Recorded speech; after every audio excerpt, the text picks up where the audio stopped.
Basically, every municipality in the Twin Cities region, if they're not dealing with this now, will be dealing with this very soon.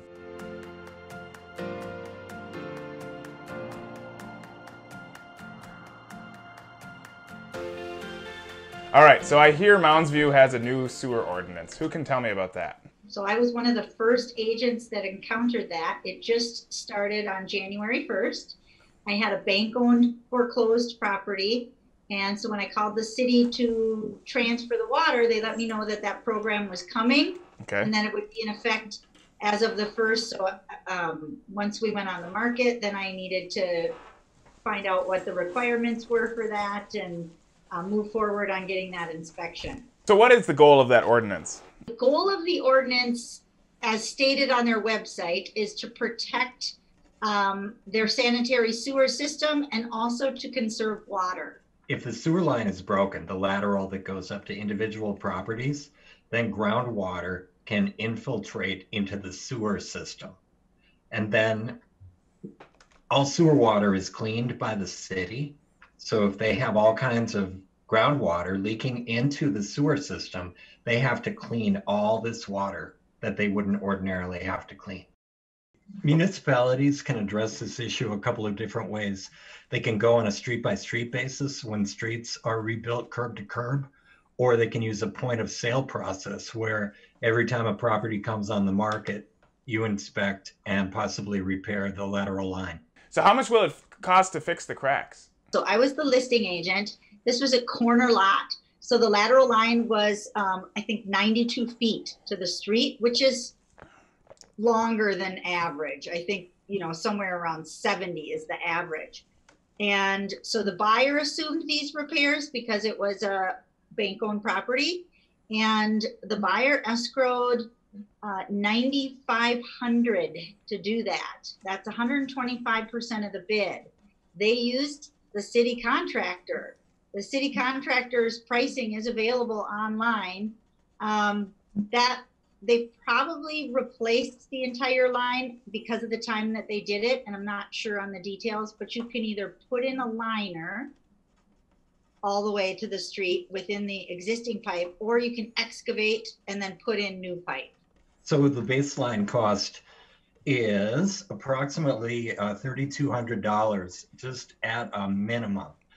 You're going to pay $150 for a compliance application fee.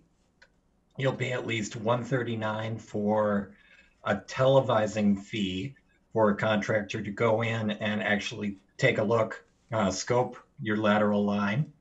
You're going to pay $101 to the city for a construction permit, and you will pay a minimum of $2,800 for the first 25 feet of lateral line repair. So that adds up to just over $3,200. Sewer lines are always going to be more than 25 feet. Right. Unless that house is like on the curb. Do most of these homeowners or home sellers, do any of them leverage the sale to pay for this cost, or do they just have to pay it out of pocket? If you can get a contractor to agree to wait and till you close in order to be paid, then they are able to do that. But otherwise, they have to try to address this prior to closing, unless the buyer can assume it. And a buyer can assume it, but there are financing obstacles and challenges to that. So the agents really have to get involved in making sure that the contractor, the lender, and the city all are on the same page on inspection time, on getting the escrow agreement approved, on getting the funds dispersed quickly once the work is done to the contractor. And there is an estimated breakdown of the closing costs for the 0% loan program if you go to moundsviewmn.org. And another, I guess, caveat you could say is if you're purchasing in Mounds View and the system was compliant, it's still good to know that what the scope showed, so that you know when you go to sell down the line, you know, how aged is that system? What is going to be required?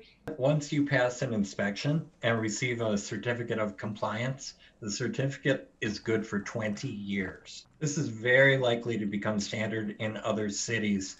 The water recovery system, sewage system throughout the metro area is actually maintained and supervised by the Metropolitan Council.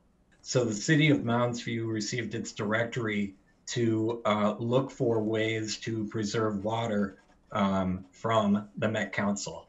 Basically, every municipality in the Twin Cities region, if they're not dealing with this now, will be dealing with this very soon because the Metropolitan Council really has a hot objective of saving water resources. If you do have any questions about the impact of the Mounds View I&I ordinance, please contact the city website, or you can contact Public Works at 763-717-4050. If you're looking for interpretation of the Mounds View I&I ordinance, you may wish to consult with an attorney.